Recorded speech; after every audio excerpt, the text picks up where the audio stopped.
Hello everyone and welcome to this subject presentation for language and literature. During this presentation I'll take you through the course outline, I'll give you some information about the course, I'll tell you how this course is assessed. We'll cover what you will learn when you undertake this course, the various teaching styles that will be implemented when you take this course, and also future careers and further information. The course itself is a fantastic way to explore both English language and English literature. You have the balance. You're going to develop communication skills, both spoken and in writing, which will make you a really good candidate for university and increasing your employability. So whether or not you do want to go to uni or you're seeking a job after you finish sixth form, this course will certainly benefit you. A-level English language and literature is a broader A-level than English literature on its own, because yes, you study novels, poetry and plays, but you also study other elements like non-fiction, spoken and written text, and one of the more interesting parts of the course is the creative writing component, which I'll explain in more detail later.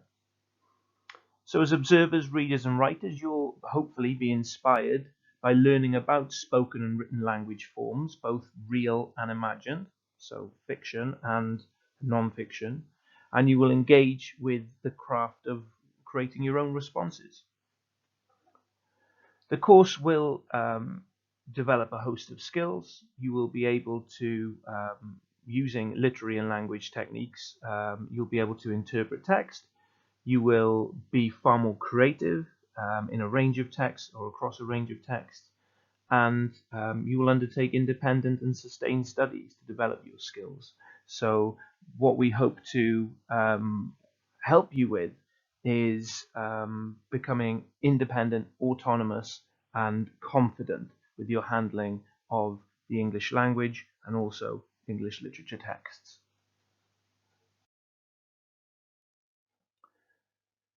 So there are two main ways in which the course will be assessed, and that's through examinations and the coursework. So there are two examinations in each year, which I'll explain momentarily, and then also the coursework element. And it's really the coursework element I think most students tend to enjoy. It comes in year 13. And what students are able to do during this coursework component is really demonstrate the skills that they've acquired throughout AS and A-level study. The sort of texts that you'd be expected to study are shown on screen now. So, for example, you might want to study the dystopian genre, looking at texts like 1984 or Brave New World. You might want to explore the romance genre, in which you look at The Great Gatsby or Time Traveler's Wife. It's entirely up to you. And I think that's one of the strengths of the course, is that with the coursework you do have that freedom. In year 12 you will study for two examinations, Unit 1 and Unit 2. And in Unit 1 there is a poetic study. And in this unit you will examine a host of British poets. From Shakespeare to Shelley, Blake to Byron, you will look at the whole poetic spectrum, and then you go into the exam knowing these poems really, really well. So you can enter the exam with confidence, knowing what you're going to write about before you go in. There's also a written language component to the exam, in which you will be asked to write in a variety of different styles that you will have covered this year. So from articles, scripts or stories, blogs, vlogs or travelogues, these are small pieces of writing that will challenge you creatively, but will also demonstrate what you've shown throughout study over the course of year 12.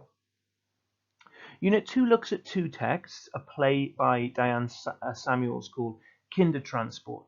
Now, Kindertransport is where young Jewish German children left Germany at the start of World War II and came over to Britain. And this play follows one particular girl called Eva and the new life that she seeks in Britain.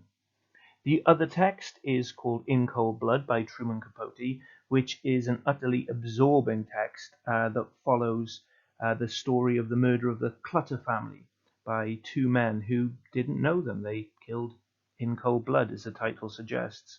I think what Capote does really well here is draw you into the psychology and the psyche of these two men, and we try and find out why they would commit such a crime. It's a really interesting text.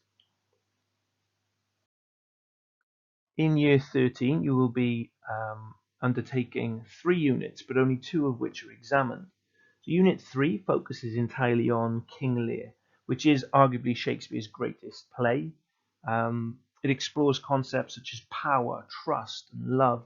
And being a student in year 11, you may hear that King Lear and you may be a little bit intimidated, it might feel a little bit overwhelming, but students having studied this really grow in confidence and become far more assured on the course after studying this unit. And many say on completion of the course that this was actually their favorite component.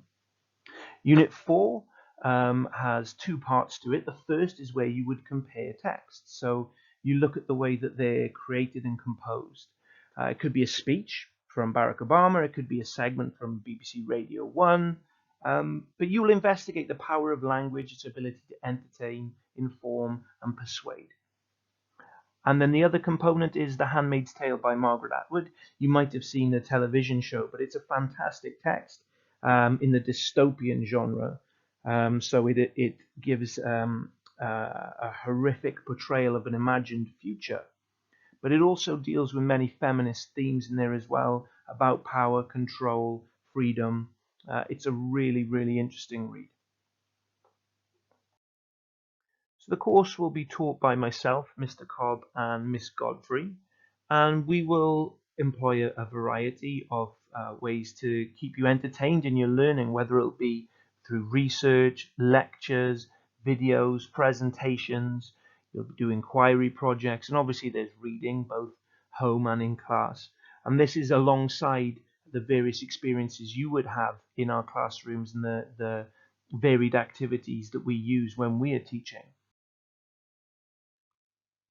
There are a host of careers that you could pursue after the course. So directly related to English, there are careers such as being a writer. You might want to be a secondary school teacher. You might want to be a journalist, or other careers that don't directly relate to the qualification, but are looked on very favorably by universities, employers. Interestingly, there are a number to do with the digital age. So, for example, a PPC specialist, pay-per-click specialist, or a media researcher, a social media manager. But there are also some other interesting careers. One of the students that on the screen that you're looking at now is currently studying law, having obtained an A* in English language and literature.